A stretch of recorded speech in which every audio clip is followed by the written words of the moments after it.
하나님의 말씀 이사야 60장 1절 말씀을 보도록 하겠습니다. 일어나라 빛을 발하라. 이는 내 빛이 이르렀고 여호와의 영광이 내 위에 임하였음이니라. 아멘. 하나님께서 선지자 이사야를 통해서 일어나서 빛을 발할 때가 있을 것에 대한 것을 이렇게 예언케 하셨습니다. 이 말씀은 지나간 세월 동안에는 여지껏 이루어지지 않는 말씀입니다. 지금 이 시점으로 역시 미래사입니다. 하나님께서 이 역사에 사용하실 귀한 종들은 하나님의 손그늘에 감추어서 하나님 방식대로 하나님 뜻대로 지금 이 시간도 준비시키고 계실 것입니다. 일어나서 빛을 발하라고 그랬습니다. 왜 이런 말씀을 하셨겠는가를 생각을 해보면 역시 성경에 답이 있습니다. 2절과 같은 어두움, 캄캄함, 곧 흑암이 온 세상을 뒤덮었습니다. 총체적인 난국이 오는 것이죠. 그래서 어두운 데서 빛을 발하는 하나님의 역사가 무엇인지 이사야 60장 1절 말씀을 보면서 하나님께서 결국 필경은 일어나서 빛을 발하게 하시는 역사를 하실 것을 우리는 조금도 추워도 의심이 없이 믿습니다. 왜? 하나님의 말씀이니까. 그러면 하나님의 말씀이라고 해서 왜 우리가 믿게 되는가? 하나님의 지금까지 행하신 그 역사를 통해서 보면은 하나님은 옛날에도 과거에도 태초부터 그렇게 역사해 오신 하나님이셨기 때문에 이후에 되어질 이 성경의 선지서에 예언된 말씀대로 그대로 이루실 것에 대한 것이 우리가 조금도 의심 없이 믿어지는 것입니다. 일어나서 빛을 발하는 역사가 있을 것이라는 것에 대해서 우리는 믿어지게 되는 거예요. 어두운 가운데서 빛이 있으라 하시는 하나님. 사도 바울이 증거했던 것처럼 어두운 가운데서 빛이 있으라고 말씀하신 그 하나님. 그래서 이사야 60장에서 일어나라 빛을 발하라는 이 말씀을 우리가 상고해 보면서 하나님은 어두운 가운데서 빛이 있게 하시는 하나님이신 것을 우리가 알 수 있습니다. 하나님의 빛의 3대 역사가 있어요. 처음에 창세기 1장에서 보면은 창세기 1장 2절에서 땅이 혼돈하고 공허하며 땅이 혼돈하고 공허하며 흑암이 깊음 위에 있다고 그랬습니다. 깊음은 깊은 많은 수량의 물을 말씀한 겁니다. 지구의 궁창 아래 지구에 조금 남아있는 물뿐만 아니라 궁창 밖으로 빼어내버린 그 큰 물, 물과 물을 나뉘게 하신다는 그 말씀대로 하나님은 태초에 모든 물체가 다 물 아래 잠겨있는 그런 상태. 그래서 물체가 물 아래 잠겨있고 그 물체 위에 물들이 덮고 있었습니다. 깊음이. 그런데 그 깊은 물들 위에 캄캄한 흑암이 덮고 있었어요. 그 상태를 창세기 1장 2절에서 말씀할 때 땅이 혼돈하고 공허하며 흑암이 깊음 위에 있고 이렇게 말씀했습니다. 캄캄한 흑암뿐이었습니다. 그런 상태에 있는 이 물질계를 하나님께서 캄캄한 흑암 가운데, 그러니까 물질계의 흑암입니다. 물질이 흑암 가운데 덮여 있을 때 하나님께서 창조의 역사를 시작을 하셨습니다. 창조의 역사의 첫 번째가 빛을 비추어주는 역사였습니다. 창세기 1장 3절에서 하나님이 가라사대 빛이 있으라. 창조의 역사의 첫 번째 하신 그 말씀, 창조의 역사가 빛이 있으라고 하신 거였습니다. 그러니 하나님 말씀하신 대로 실제로 빛이 있게 되었습니다. 그래서 여기서 이 빛이 무엇인가 사람들은 잘 모릅니다. 사실 오늘날 교계에서도 정확하게 모릅니다. 이 빛은 다른 빛이 아닙니다. 물질계가 캄캄한 흑암 가운데 잠겨 있었어요. 그래서 그 물질계 자체는 어떤 생명력이 있을 수 없었습니다. 쉽게 좋은 애로, 아주 쉬운 애로, 만약에 하나님께서 빛이 있으라 하신 이 빛, 곧 여기서는 창조의 빛을 말씀합니다. 이 빛을 하나님께서 캄캄한 흑암 가운데 잠겨있는 그 물질계에 비추어 주시기 전에는, 빛을, 생명의 빛을 비추어서 넣어 주시기 전에는 가정에서 그 물질계에 어떤 식물의 씨를 거기에 던져서 심는다 할지라도 그곳에서는 그 식물이 싹을 틔울 수가 없습니다. 왜?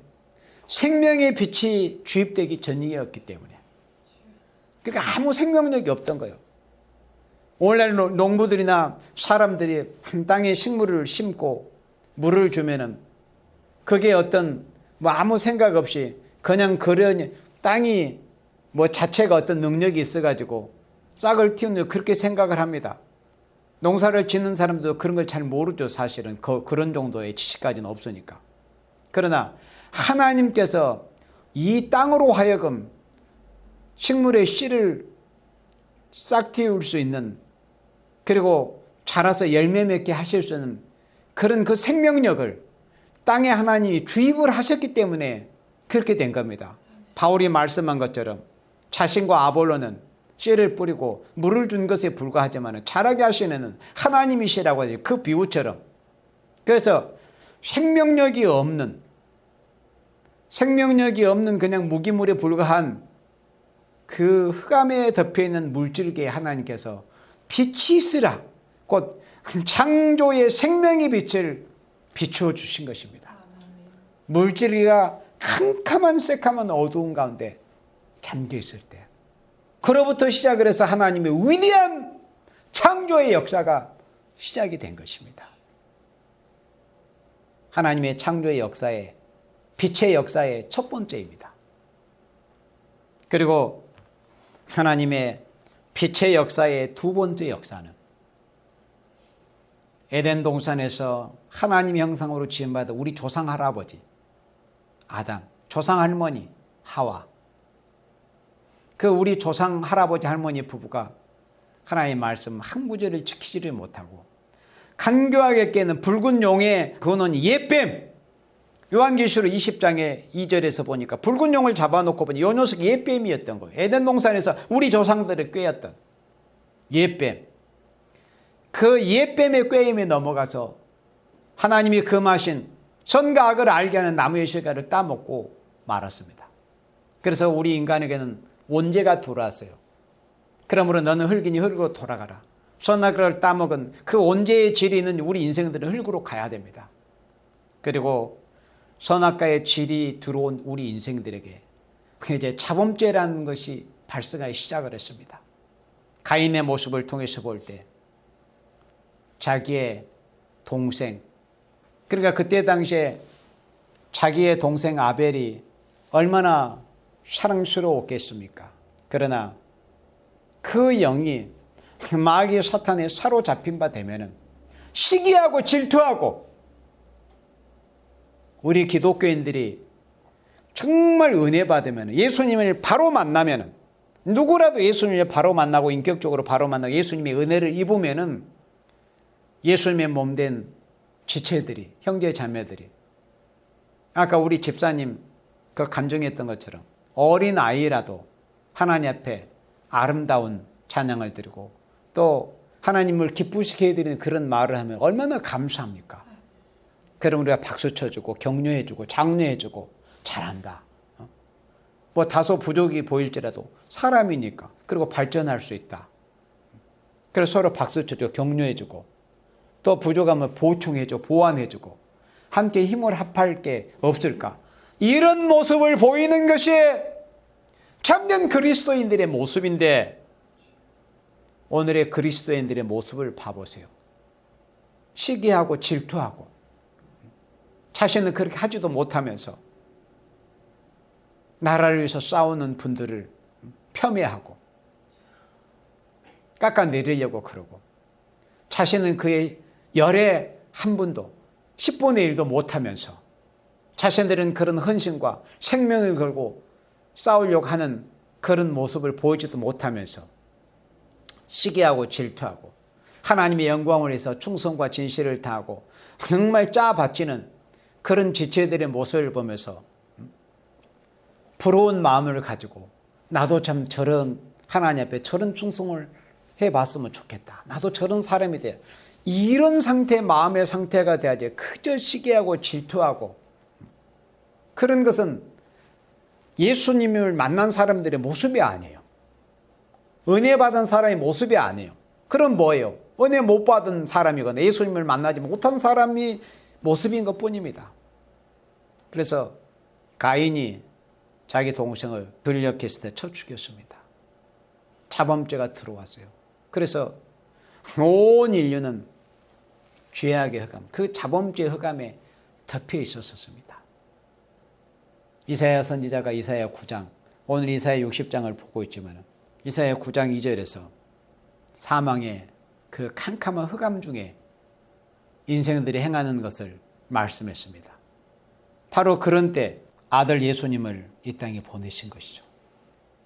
자범죄로 인해서 온 세상이 사망의 어두움 가운데 덮여 있을 때 예수님께서 이 땅에 생명의 빛으로 오셔서 사망의 어두운 그늘 아래 덮여있던 그 불쌍한 인생들에게 생명의 빛을 보지 못하고 영생이 있음을 알지를 못하고 죄를 사함받는 방법이 있다는 것을 알지를 못하고 그렇게 죽어가야 될 인생들에게 예수님께서 사망의 어두운 가운데 있는 생명들에게 생명의 빛을 비춰주신 것입니다. 그러므로 죽었던 영혼들이 살게 된 거예요. 죄 가운데 사망의 그늘 아래 처하던 인생들에게 이제 소망이 생기게 된 겁니다. 생명의 빛이 비춰준 겁니다. 그것이 하나님의 빛의 역사에 있어서 두 번째 역사입니다. 흑암에 행하던 백성이 큰 빛을 보고 거기서 이사야 9장 2절에서 말씀은 큰 빛은 예수님을 통해서 비춰진 생명의 빛입니다. 그리고 요한복음 1장 4절에서 사도 요한이 예수님에 대해서 증거할 때 태초에 말씀이 계신데 그 말씀이 하나님이신데 그분이 누구냐면 예수님을 가리킨 겁니다. 그런데 그 말씀 안에 생명이 있었다는 거죠. 예수님 안에 참된 생명이 있고 영생의 생명이 있었다는 거예요. 그런데 그 생명은 사람들의 빛이라. 예수님이 이 땅에 생명의 빛으로 오신 것을 사도 요한이 그렇게 성령의 감동을 받아서 증거하게 된 것입니다. 그리고 하나님의 빛의 역사에 있어서 세 번째 역사가 오늘 본문에 일어나라 빛을 발하라. 빛의 3대 역사에서 빛이라는 것은 어두울 때 필요한 것이 빛입니다.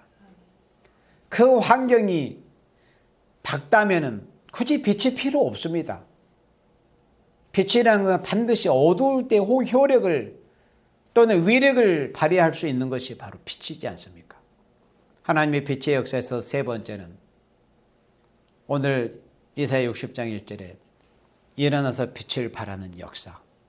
미혹의 흑암이 온 세상을 덮고 있는데 이사야 60장 2절에서 보라 어둠이 땅을 덮을 것이요 캄캄함이 만민을 가리우느냐. 바로 이렇게 이 흑암의 실체가 뭐냐면은 조금 이따 다시 보겠지만 요한계시록 9장 2절에 해와 공기를 어둡게 한 지옥에서 무저갱에서 올라온 그 어두움, 그 무저갱 지옥에서 올라온 그 어두움이 온 세상을 덮고 있는 이 미혹의 흑암을 말씀한 겁니다. 사람들이 온전한 정신, 제정신으로 살지 못하고 성령에 감동된 상태로 살지를 못하고 미혹의 그 어둠, 미혹의 연기를 들이마셔가지고 본체한 상태로 온전한 정신으로 살지 못하고 온갖 여러 가지 미혹을 받아서 살고 있는 이 미혹이 온 세상을 덮고 있는 바로 이런 때에 하나님께서 일어나서 빛을 발하라. 이렇게 말씀하시는 거예요. 그래서 하나님의 빛의 3대 역사에서도 첫 번째는 물체가 흑암에 잠겼을 때 그 물체에 창조의 생명의 빛을 비추어 주셔서 하나님의 창조의 역사를 시작을 하신 겁니다. 그렇게 해서 하나님이 천지와 만물을 창조하신 겁니다. 그리고 아담의 범죄 이후로 우리 인생들이 자범죄를 범하기 시작을 해서 자범죄로 인해서 사람들이 죄의 삭은 사망이라, 죄를 범함으로 인해서 다 죽게 된 그 사망의 어두운 가운데 처해 있었습니다. 바로 그때 예수님이 생명의 빛으로 오셔서 우리 같은 죄인들에게 생명의 빛을 비추어 주심으로 죽었던 우리의 영이 살게 되고 죽었던 영이 사는 그런 중생의 역사가 있게 된 것이 하나님의 빛의 역사에서도 두 번째 역사였습니다.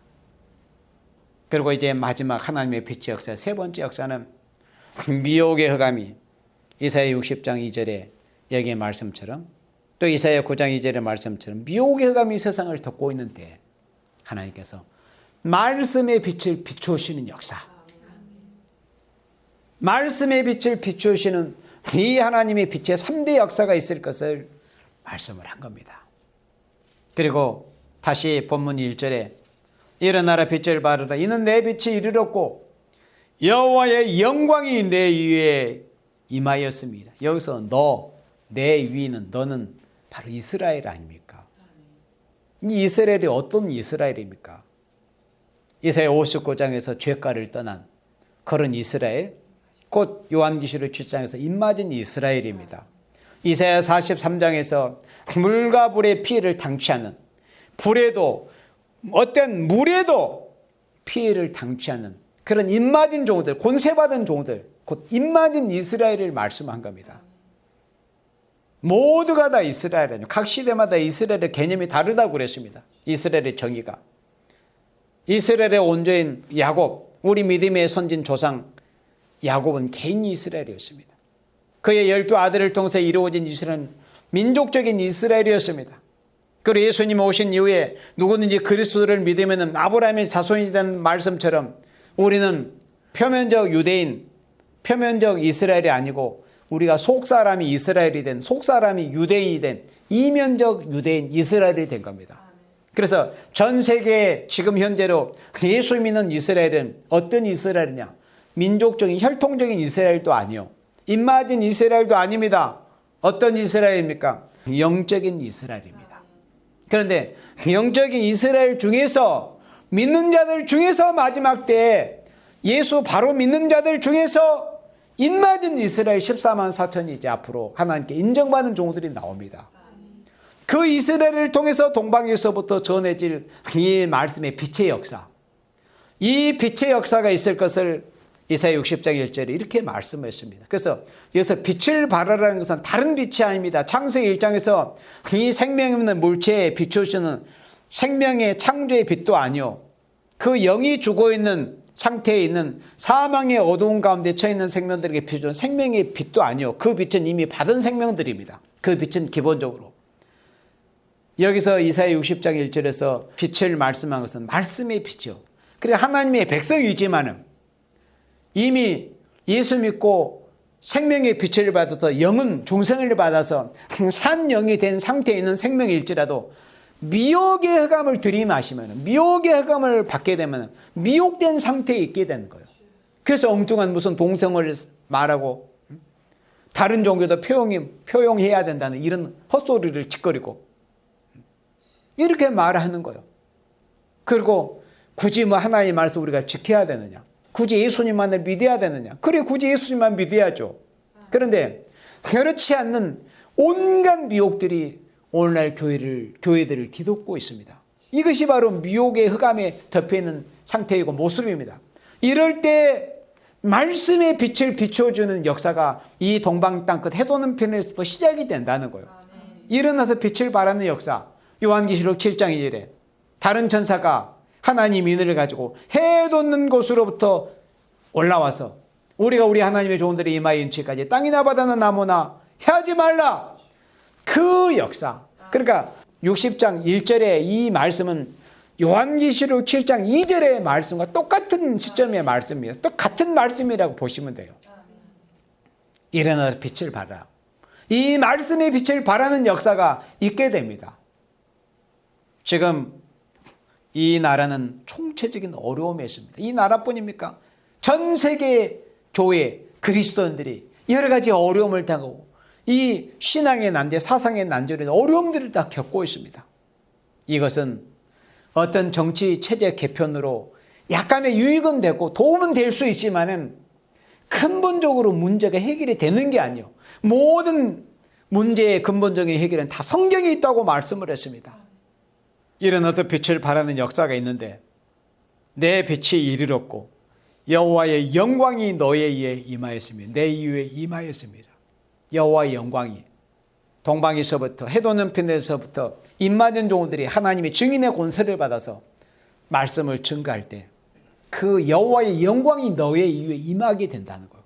그럼 하나님의 영광이 성경 역사를 통해서 볼 때 예수님이 오신 이후에 이사야 선지자를 통해서 영광이 2번 있을 것을 말씀을 했어요.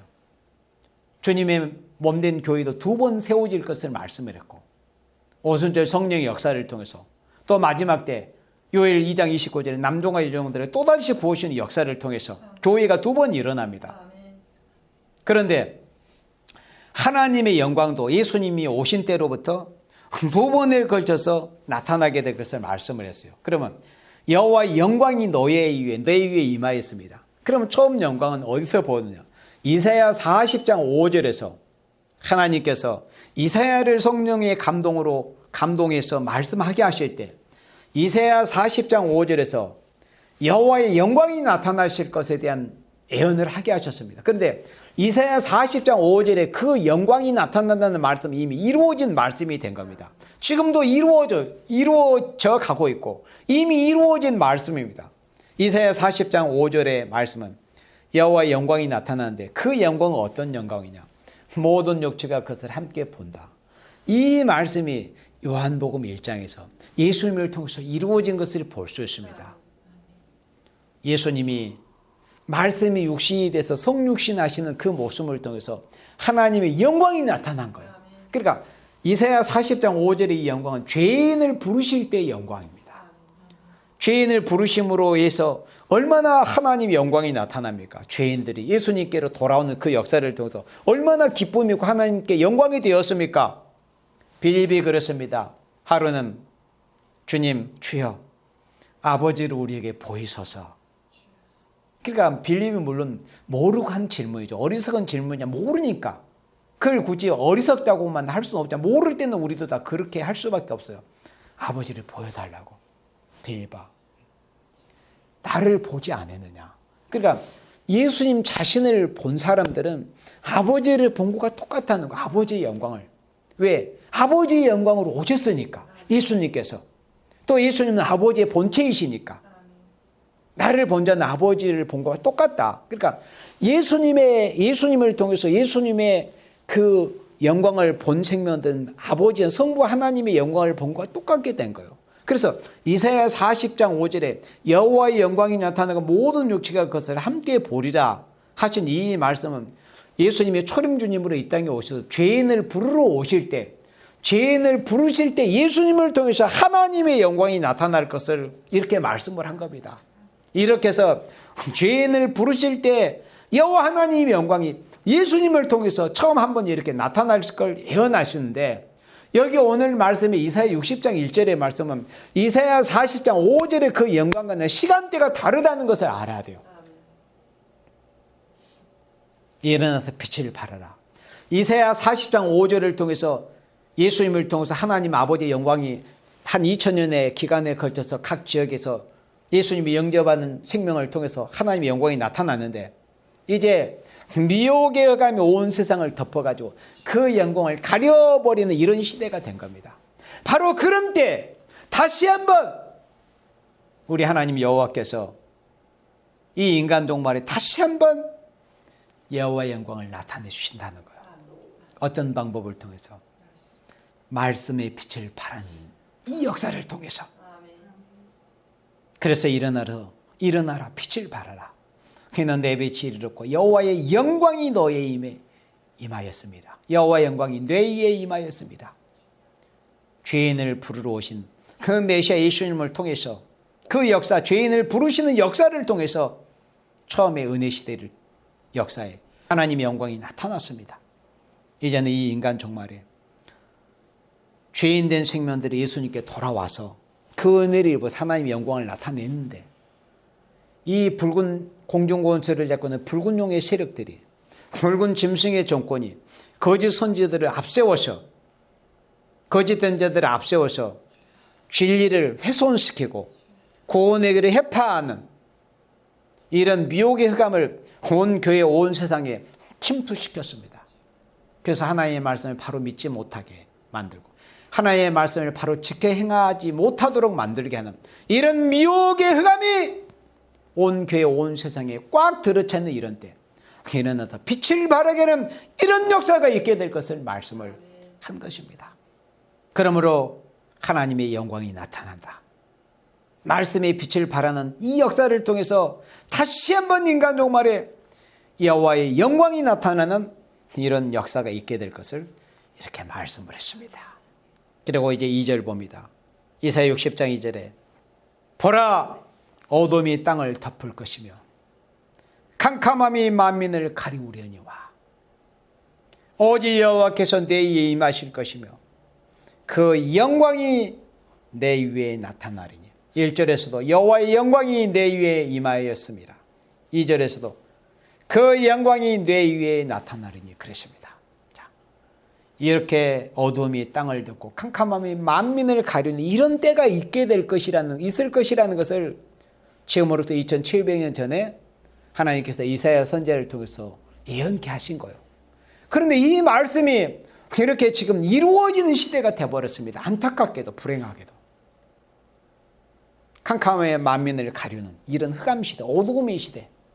이것은 영적인 어둠, 미혹의 흑암이 이 세상을 덮은 이 영계적인 어두운 시대가 되어버렸다는 거예요. 사람을 미혹하는, 바른 길을 가지 못하게 하는, 바른 진리의 길을 갖지 못하게 하는, 참된 구원자이신 예수님께 바로 향하지 못하게 하는 이런 미혹의 흑암이 온 교회와 세상을 뒤덮은 이런 시대가 되었다는 겁니다. 어두운 시대. 하나님은 선지자를 통해서 사도들을 통해서 말씀하시고 주님께서 직접 말씀하셨습니다.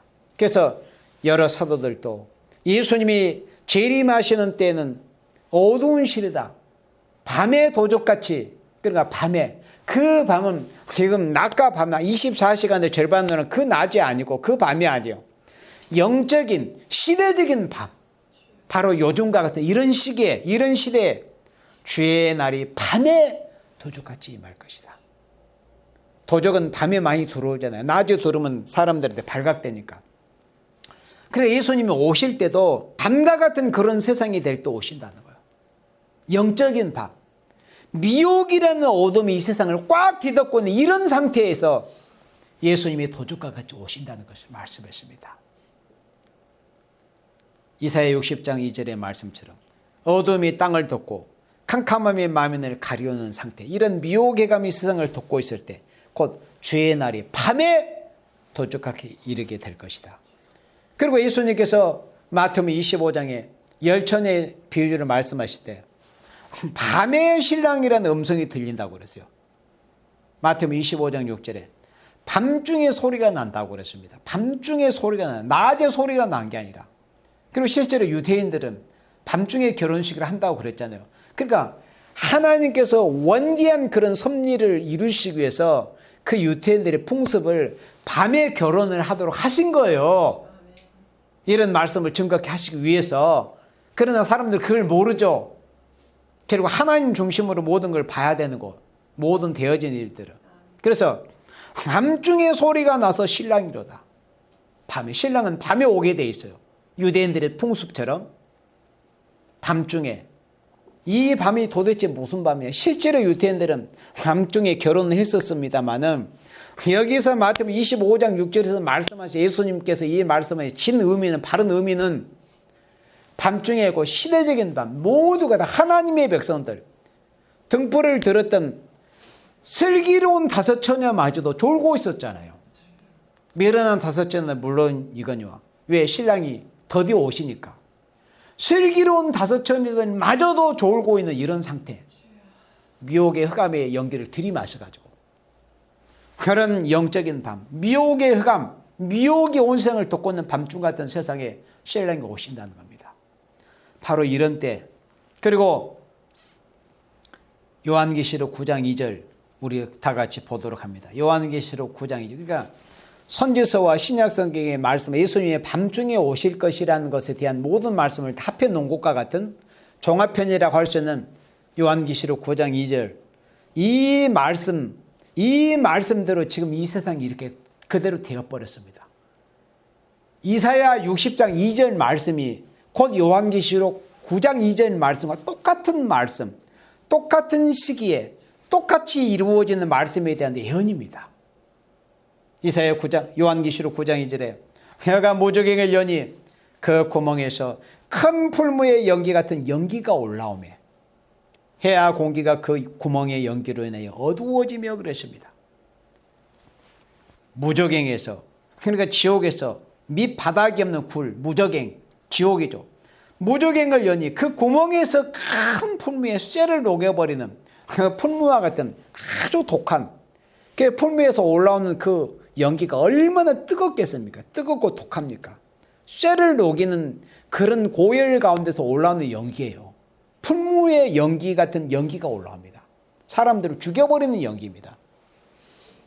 해와 공기가 그 구멍, 풀무에서 올라온, 무저갱 지옥에서 올라온 연기로 인하여 밝게 빛을 비추어줬던 그 해, 그리고 사람들의 숨을 쉬게 만들었던 그 공기가 어둡게 되어버린 겁니다. 진리가 어두워져 버린 거예요. 그러니까 해가 어두워져 버리니까 사람들이 진리를 바로 보지 못하고 바로 듣지 못하고 말씀을 바로 깨닫지를 못하는 거예요. 그리고 말씀이 혼치가 돼가지고 성경 말씀을 바로 믿으려고 하지 않습니다. 바른 진리의 말씀을 들으려고도 하지 않습니다. 공기가 어두워져 버리니까 어떻게 된 겁니까? 공기라는 것은, 기도라는 것은 영적인 호흡이라고 그랬습니다. 호흡. 그런데 공기가 어두워져 버리면 사람들이 기도하기가 어려워져 버린 거예요.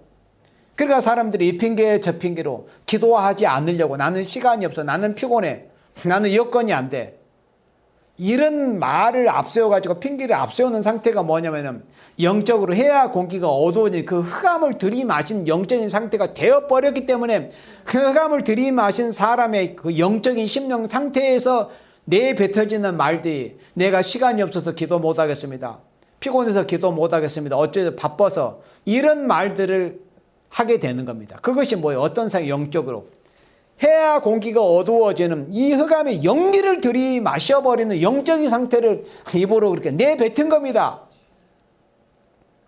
이럴 때 무엇이 필요하겠습니까? 빛이 필요한 겁니다. 어두워졌으니까 빛이 필요한 거예요.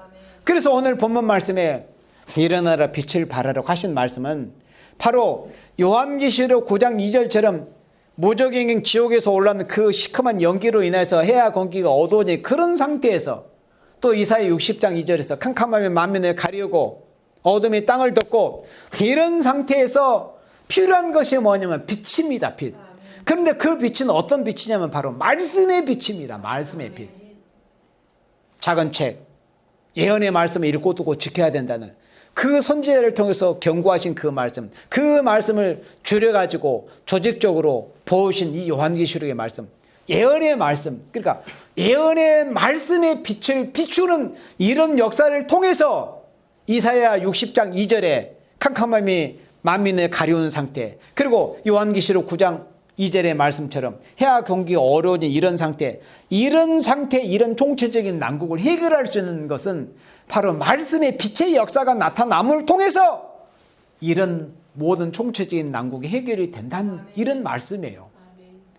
어떤 정치적으로 정권이 바뀌고, 그러니까 지금 4월 15일에 총선이 이제 시행이 되고 또 2년쯤 후에 대통령 선거가 다시 시작이 될지만은, 그러나 설령 우리가 지금 이 종북 좌익 정권이 들어서 가지고 신앙인들이 고통을 당하고 어려움을 호소하고 있습니다. 그런데 그보다 더 본질적인 문제가 뭐냐면은 이렇게 이토록 영적으로 어두워진 상태가 지속이 된다면은 설령 정권이 우익 성향의 정권을 들어선들, 이번 4월 15일 국회의원 선거에서 어떤 우익 성향의 의원들이 많이 당선이 된다 한들 소용이 없는 일이 돼버리는 거예요. 전에 어떤 우익 정권 때 실제로 어떤 이 차별금지법이나 이 성소수자, 동성애자 이런 문제에 대해서 그것을 근절시키려는 그런 노력들이 보여졌습니까? 어떤 정책적으로? 아니에요. 뒤져보면은 똑같아요. 그런 법을 계속 발의하고 시도하고. 왜 그래요? 이런 이 영적인 흑암, 해와 공기를 어둡게 하는 이 미혹의 흑암이 덮여있는 이런 상황에서는 어떤 이 정당이 정권을 잡고 다른 정당이 정권을 잡고 정권이 바뀐다고 한들 이런 문제가 해결이 되는 문제가 아니다, 이런 뜻입니다. 그러면 어떻게 해결이 돼야 되겠어요? 다른 게 아닙니다. 하나님의 역사. 하나님의 역사가 나타나야 되는 거예요. 어떤 역사입니까? 이사야 60장 1절에 일어나서 빛을 발하는 이 역사입니다. 말씀의 빛이 발해지는 이 역사를 통해서 이 해와 공기가 어두워진 이 흑암이 물러가는 이 역사를 통해서 이런 문제가, 정치적인 문제가 해결이 되고 종교적인 문제가 해결이 되는 것이지, 단순히 정권이 바뀐다고 이게 해결이 되는 문제가 아니에요. 그렇다고 해도 정권이 안 바뀌어야 된다는 뜻이 아니고, 정권이 바뀌면은 그만큼 좋은 환경이 조성이 되는 것이죠. 그러나 근본적으로 문제가 해결이 되는 게 아니에요. 그래서 우리 그리스도인들이 더 중요하게 정권 바뀌는 것보다 더 중요하게 생각이 되어 있는 게 뭐냐면, 생각을 해야 되는 것이 뭐냐면은 바로 하나님의 말씀의 역사가 시작이 돼야 된다. 그러려면 어떻게 해야 돼? 우리가 말씀 무장을 바로 해야 되고, 이 말씀을 권세 있게 스가랴 4장에서 스룹바벨이 머릿돌을 내어놓는다는 의미, 머릿돌을 내어놓을 때 무리가 은총은총이 그에게 있을 것이라고 외쳤잖아요. 그 말씀이 뭐냐면 스룹바벨이 머릿돌을 내어놓는다는 그 말씀과 오늘 본문에 이사야 61장 1절에 일어나서 빛을 발한다는 의미와 똑같은 의미의 말씀이라는 것을 여러분들이 알아야 됩니다. 일어나서 빛을 발한다는 의미나 스가랴 4장에서 스룹바벨이 머릿돌을 내어놓는다는 의미나 똑같은 말씀, 머릿돌을 내어놓는다는 것은 재림주의 진리를 권세 있게 증거한다는 말씀입니다. 재림주의 진리. 오늘날 이전 역사에서 어떤 사람, 어떤 종이 말씀을 머릿돌같이 내어놓을 때 무리가 은총이 있다고, 그런 역사가 이제 없었습니다. 오늘날까지. 이사야 60장 1절이 응하는 역사가 지금까지 없었단 말이에요. 그거는 미래사요. 그 역사는 오늘 저녁이든 내일이든 이루어질 수 있는 말씀이에요. 그러니까 근본적으로 이 총체적인 이 사상적인 난제, 이 종교적인 난제, 이 정치적인 난제, 모든 난제는 다른 것으로 해결되는 게 아니에요. 오늘은 모든 것을 이사야 60장을 다 증거하지는 않습니다. 그렇지만은 근본적으로 뭐냐면은 일어나서 빛을 발하게 하는 역사, 하나님의 빛의 역사가 나타나야만이 이 총체적인 이 흑암이 온 교회와 세상을 덮고는 이런 문제가 해결이 된다는 것입니다.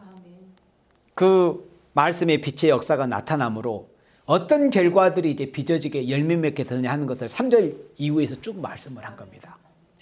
오늘 말씀은 여기 2절까지만 보겠지만은 지금 우리는 아침 저녁으로 계속 지금 선지서의 말씀을 공부들 하고 있지 않습니까? 그런데 이 이사야 60장 일어나서 빛을 발하라는 이 말씀, 그래서 우리가 하나님의 백성들의 성도들이 말씀 증거도 그렇거니와 또 하나님 앞에 찬양 성가를 불러서 영광을 돌리는 것도 그렇거니와 기도하는 것 역시도 이 시대에 우리가 어떤 말씀을 붙들고 어떤 내용으로 기도를 해야 될 것인가도 우리가 바로 돼야 되는 거예요. 하나님 앞에 찬양을 드리는 것도 새로운 노래. 하나님은 지금 이런 죄인을 부르실 때는 죄인을 부르는 것과 같은 하나님이 역사의 보조에 맞춰 죄인을 부르실 때는 죄인을 부르신다는 것에 대한 감사와 찬양으로 영광을 돌려야 될 거 아닙니까? 그럼 지금은 어떤 시대입니까? 지금은 붉은 용의 세력들이, 짐승의 세력들이 교회를 집어삼키려고 그러고 세상을 멸망으로 이끌려고 하는 이런 때 하나님께서 어떻게 역사를 하실 것에 대한 소망, 간절한 소망을 담아가지고 우리가 기도가 간구하고 찬양을 부르고 성가를 불러야 하나님의 역사에 우리가 보조를 맞추는 거예요. 기도 역시도 마찬가지입니다. 기도. 이 세상에 지금 교회가 다 이미 야벳의 장막에 서양의 유럽의 모든 교회들은 다 쑥대밭이 되다시피 하고 한국 교회도 지금 그 뒤를 따라가고 있는데 언제까지만 계속 한정없이 하나님 죄인들 회개시켜줘. 이런 기도만 하고 있어야 되겠습니까? 그 기도를 하는 것은 항상 우리가 기본입니다. 주님 오실 때까지. 우리가 주의 죽으심을 주님이 다시 오실 때까지 증거하라고 고린도전서 11장에 말씀했잖아요. 주의 죽으심은 언제까지 증거해야 됩니까? 말세복음을 증거한다면 주의 죽으심을 증거 안 해도 되지 않습니까? 이런 무식한 소리 하지 마라. 주의 죽으시는 것은 예수님 다시 오실 때까지 증거한 거예요. 주의 죽으시는 것은 십자가 부활은. 그리고 마지막 복음이라는 것은 주의 죽으심을 증거하는 것 위에 예수님이 재림하실 때는 이제 죄인들을 심판하시는 역사가 있다는 것을 한 가지를 더해서 얹혀서 증거하는 겁니다. 그것이 알파 오메가를 바로 증거하는 거예요. 예수님 오실 때까지도 죄인도 구원을 받아야 되지 않아요.